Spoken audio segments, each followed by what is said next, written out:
Special needs education is an affirmative action designed to facilitate the learning of individuals who, for a wide variety of reasons, require additional support and adaptive pedagogical methods in order to participate and meet learning objectives in an educational program. Uganda is among countries that recognize children with special learning needs and has henceforth adopted measures that aim at bridging the gaps that bar them from accessing education. Whereas these interventions are in place, a lot needs to be done to implement them, save for the constrained budgets.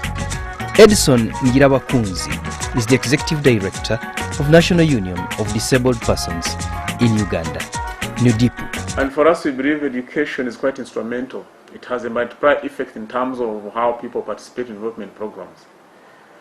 So as an umbrella organization, we advocate for friendly disability policies that address the needs and concerns of disabled persons in the country. And particularly so, pupils and students with disabilities. We have special needs education policy, which has been passed by top management of the Ministry of Education and Sports and provides for provision of learning materials. The few interventions that have been implemented by government in collaboration with the National Union of Disabled Persons in Uganda, Nudipu, have attempted to bridge the gaps that leave out children with special needs from accessing education. With the introduction of universal primary and secondary education, which has increased the enrollment of children, both disabled and non-disabled, going to school, government has done little to cater for the education needs for persons with disabilities. Education is the key for the disability people. Come on. Education is the key for disability. Education is the key for disability. How dear children, take us to school. How dear parents, take us to school. Don't leave us to stay at home. But now for us, the disability people, we're just left out. We're just being called one rags, as for called the disabled people. So now I go to so annoyed and I compose that song. Whereas there is universal secondary education and there is universal primary education, to some extent the enrollment of pupils with disabilities or learners with disabilities had increased. But the challenge has been inadequate scholastic or learning materials for the children who have special needs. Worst barrier is the teacher. Is the teacher aware of this learner? Does he know what to do with this learner? Is he prepared for this learner? Has he understood the learning needs, the educational needs, the special learning needs of this learner? If he has not understood, then of course that's a catastrophe. Significant changes have been noticed in lives of children with disabilities, who through the available interventions have been able to overcome stigmatization and are now successful in life. Gasi is an instructor of the visually impaired children at Chain Foundation Uganda, who despite of her sight problems at an early age in primary 4, managed to compete with others in her class and narrates her ordeal. I got the problem when I was young. It started with the itches, but then I could scratch my eyes a lot, and I remember, okay, I grew with my grandmother, all right? Then she used to take me to the hospitals, like that, but they could give me some glasses to put on, which could not help me so much as in reading. And for them, they didn't know that maybe I'm facing difficulties in class, so they had to just leave me there. So when I reached primary 4, I stayed at home a bit. Then it was a neighbor who realized that because of the way I see, and some people noticed that this girl may be having problem with the eyes, and my people at home did not really bother to look around to take me in a school with the special needs where they are catered for, and I stayed at home. Then from there, my neighbors, they went to a school and they talked to the head teacher. So they had to come to my home where I stay and talk to my grandmother that we are going to take this girl to that school. So it was not easy for my grandmother to allow me because I was giving help at home to her. But then she had no way also of refusing, because in the future she was like, I may be left alone, so I must be educated so that in future I'll stand on my own. I was born in 1983. I was normal without any deformity. I continued with my studies up to P7 without any problem. So by the time I reached P7 in 1996, I started feeling pain. Mostly the eyes started inching. So by the time I will be waiting for the exam like this, the exam will come back finding that I'm facing problem. I could not join the secondary level. So that one happens from 96 up to 98. That is when the eyes became totally, I started having what permanent blindness. So from 99 up to 2000, I was up and down looking for medical assistance. So I went as far as Gulu last year, where I was told that there is only something behind the lens. So they were not in a position to help me. The only assistance they were hoping to give me was to remove all my eyes, of which I was not happy. I said, I better stay with it.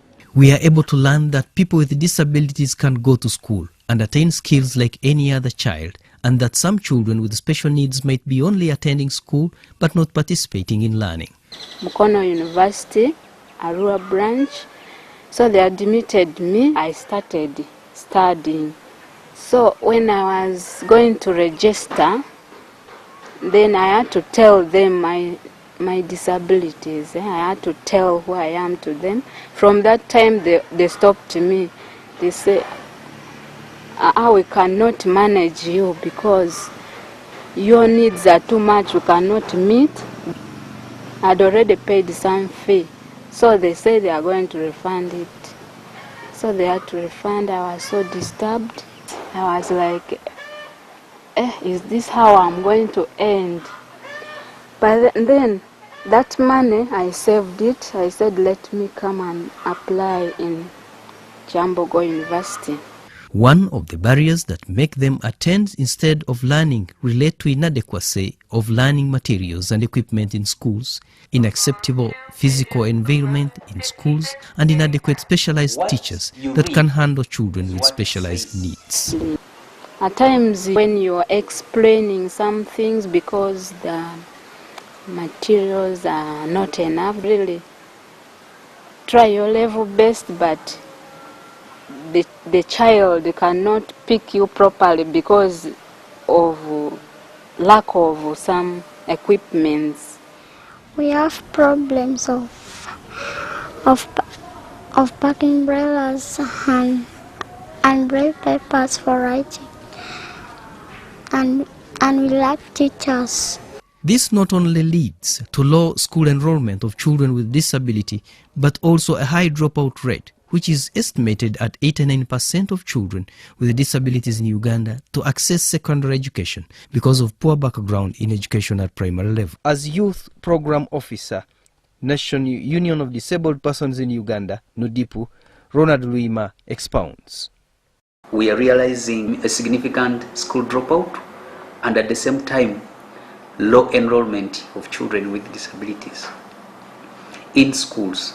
So for Nudipu, we are trying to break this barrier within our limited means in terms of raising awareness to the communities, parents, the community leaders, the duty bearers at national level, to ensure that they do whatever it takes to retain children with disabilities in school.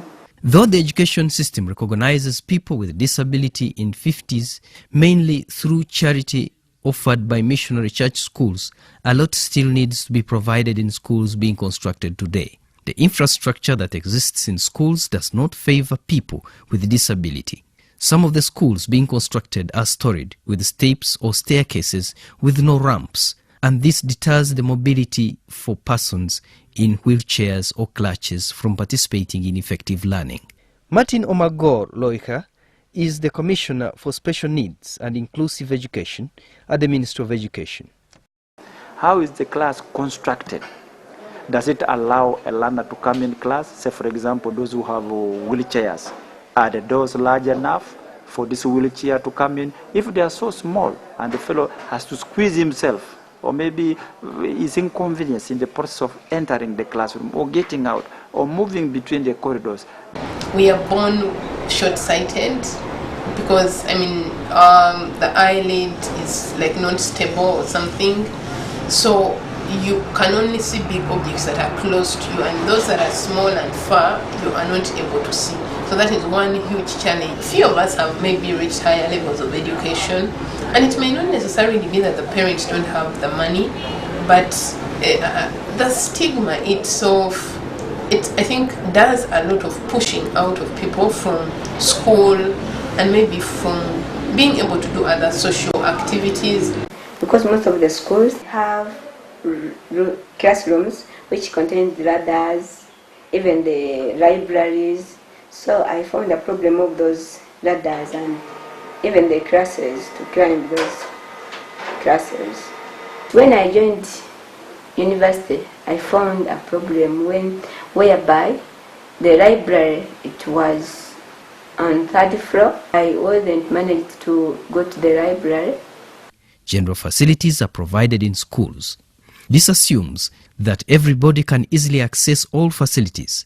Looking at an example of toilet facilities, children with disability will find it hard to share the facilities. Imagine of a crawling child or one with visual impairment going to use a pit latrine. Such a child, in most cases, will dodge lunch or a drink for fear of visiting a toilet, and this eventually leads to starvation and demoralizes the child from pursuing further studies. What these children do, they starve, they stay hungry, because the more water you take, the more you frequent the latrine. The more food you eat, frequent the latrine. So what they do, they cut lunch, and that is violating the rights of these children. They say we serve everyone, including the young, the youth, the women, persons living with the disabilities, all marginalized groups. But you find the office is set on the 2nd floor, 3rd floor up there. Although you say you are open to all, but where you are located is not accessible. The information on notice board, someone who is having difficulty in seeing cannot read. Kusala kweza kwa baduma, kusala kweza kwa baduma, kusala kuduma kudumimbo, kusala kwa baduma, kusala kweza kwa baduma, kusala kwa baduma, kusala kuduma kudumimbo, kusala kweza kwa baduma, kusala kuduma, kweza kwa baduma. The words that are inside there, that why should you produce after you throw children away? You just throw and leave them at the streets. You lock them in the houses. You throw them away as if they are not children. Yet you are the one who produced them. Now, whom do you want to look after them? According to officials at the Ministry of Education and Nudipu, much as it has been alluded to that these children need specialized training and patience, necessary facilities like resource centers, where remodeling of these children can be done, still remains a dream in these schools.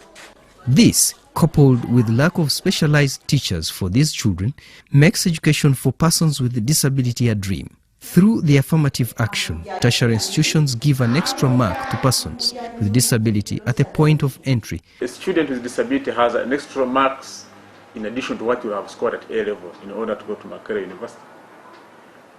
We have for quite a long time been recommending students to join Makerere University on affirmative action, using the law, using the affirmative action enshrined in this university and other tertiary institutions act. Government is also providing for what we call inclusive settings. Let all the children having disability, special learning need or not, be admitted in ordinary schools. Now, within those ordinary schools, it is now the responsibility of government to provide for teachers, to provide for materials, and provide support for these learners. And this is what government is doing in some cases. For a child to develop interest in learning, that child should have required scholastic materials, such as pens and books.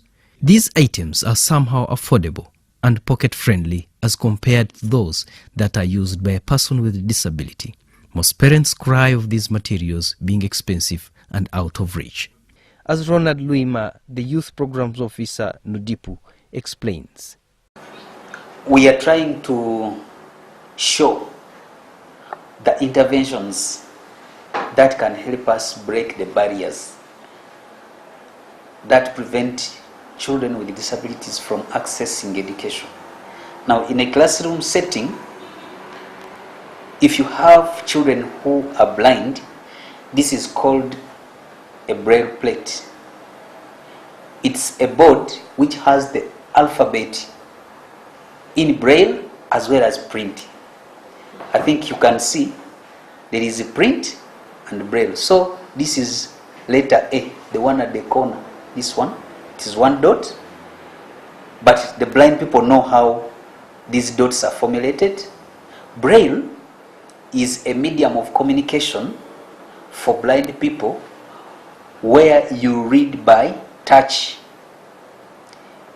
It is composed of 6 dots. It is out of the 6 dots that you are able to create the entire alphabet.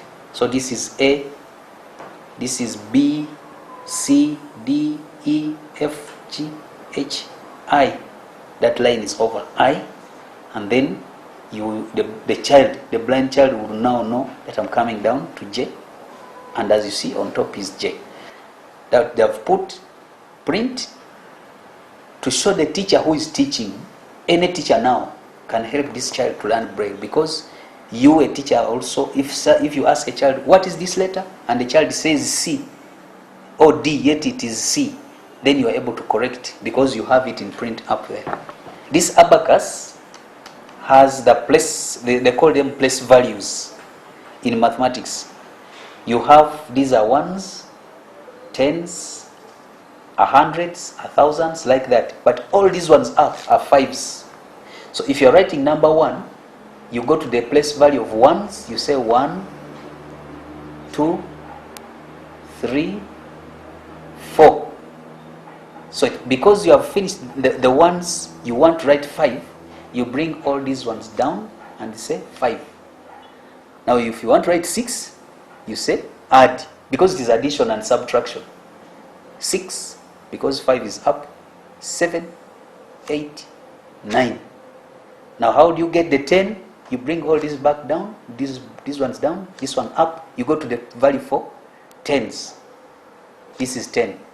Now this machine faces this, and it has a pointer. Algeria, Libya, that's North Africa now. You can see that there is a relationship between North Africa and those French countries. In history now, you will relate the two. Uganda. You can. Tanzania. Zambia. This is south as you go down. It means you will see South Africa. As you go down. Now, how do you tell me a child will not be able to note the countries that relate when you're using this? The braille equipments are so expensive. I really urge the government can provide the braille equipments for the visually impaired children. What I would like the government to do for us, the blind teachers, I like them to increase the number of teachers for people with special needs, mostly the blind. And also the government should increase some money for the teachers with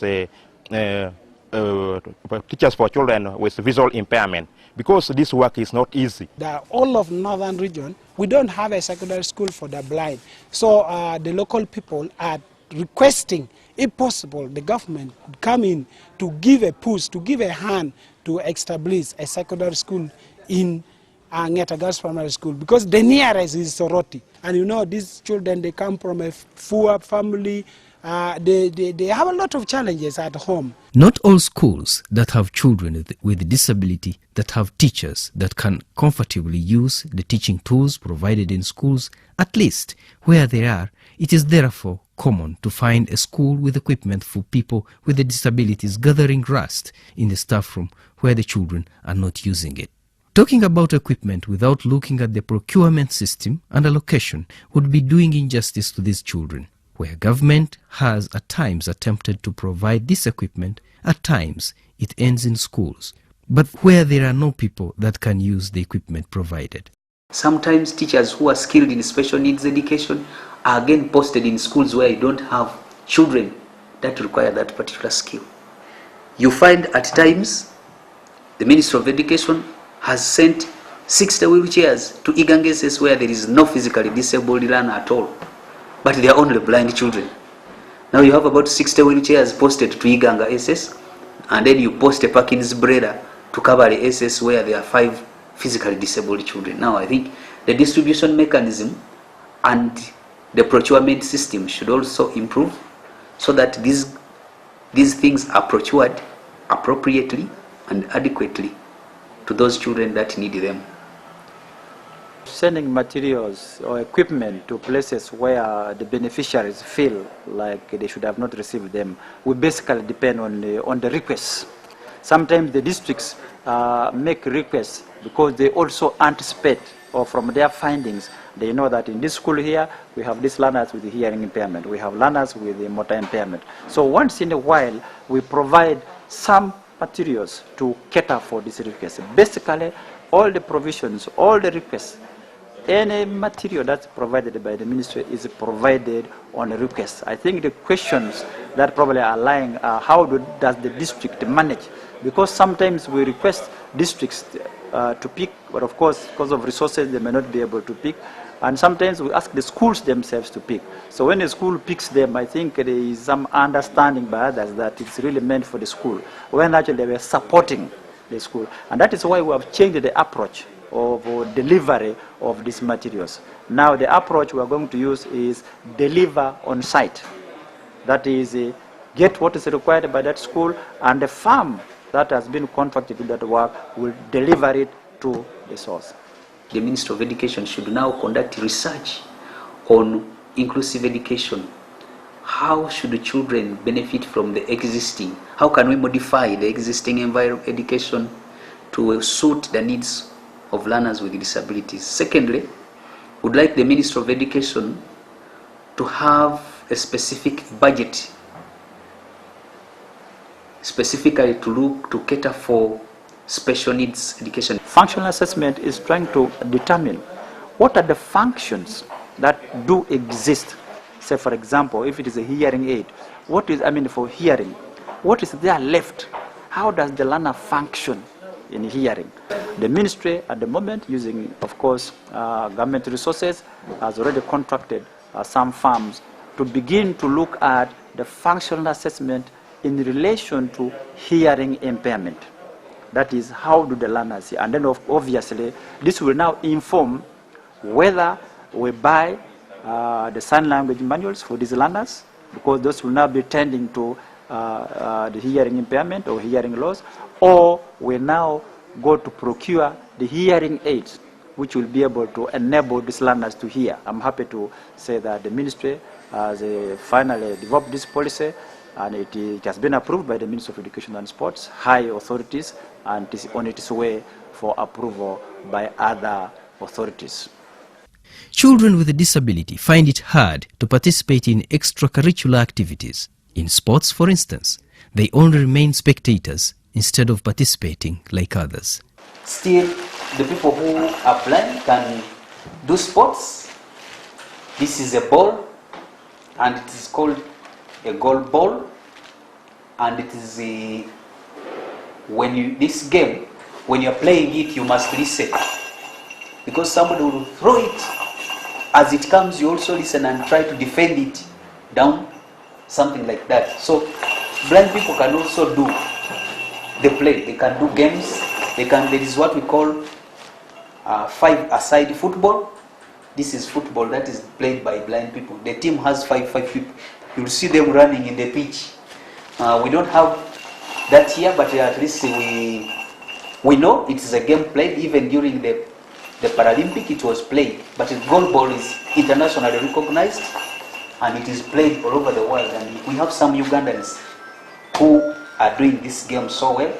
It has even taken them to the Paralympics, and they have scored highly. So we feel we must enhance the talents of these children when it comes to sports and games. The visually impaired people can also play cards. Now we are going to just shortly demonstrate this with someone. At times you find blind people giving, they are distributing, I'm now distributing to someone else. This is mine, this is his, this is mine. This is his, this is mine. This is his, this is mine. This is mine. Now we put, what a blind person will do, he will touch. This is now 5 hearts. I think this is hearts. 5 hearts. Now if I'm going to play, if I'm the first person to play, I have 4 hearts. He's now going to play. So he will tell me what he has put there. 3 hearts. He has put 3 hearts. But of course, as a blind person, I will also have to confirm. Because I don't see what he has put. He might win me. I have to confirm with my fingers to make sure that it is 3. Education facilities that were available remain a distance from most homesteads, especially in rural areas where children walk for miles to reach the next education center. This leaves most children with disabilities out of school. While others are passing exam, the problem is that the child will fail because this child is not participating in learning, he's only attending learning. And at the end of the day, others will get jobs to do. This one will not meet the job market because the qualifications are low or none at all. So the current education policy is inclusive education, where children can go to any other school. But while we promote this, we need to be conscious that actually there will be those children with learning disabilities that may not necessarily fit into an ordinary setting. That's what we find when you go to some schools. They have some units for children with disabilities to cater for their needs. But of course, at the end of the day, the education being provided should be holistic to ensure the full mental development of this child. And that's why in our discussions we've been talking about even pre-primary education should have such teachers, because we also have children that need to go to nursery school, but we do not have teachers again at that level to handle this kind of children at pre-primary school level. So what are we saying? We are saying, yes, we need a comprehensive quality education that will turn around a disabled person to contribute to the economic development of the country. But also ensuring that the policy addresses these gaps to ensure that the budget allocation goes beyond 10% stipulated in the Person with Disabilities Act. Because we are aware that there are other specific needs of these learners, which may be tending towards therapy or tending towards certain requirements which are not covered by this. So this resource, which is called a salvation grant, is given to each and every school that has indicated that they have these learners to manage these needs. In towns, it is equally compounded, as the transport means available do not favor them. Crossing the roads at rush hours, which is the time these children go and come from school, remains a nightmare for them, especially when it comes to crossing of roads. These children, like you and me, would want to participate in the development of this country. They should be helped to achieve their dreams on the job market instead of depending on anybody's mercy. However, a few barriers remain an encumbrance to their aspirations, depriving the country of a dignified society of persons with disabilities.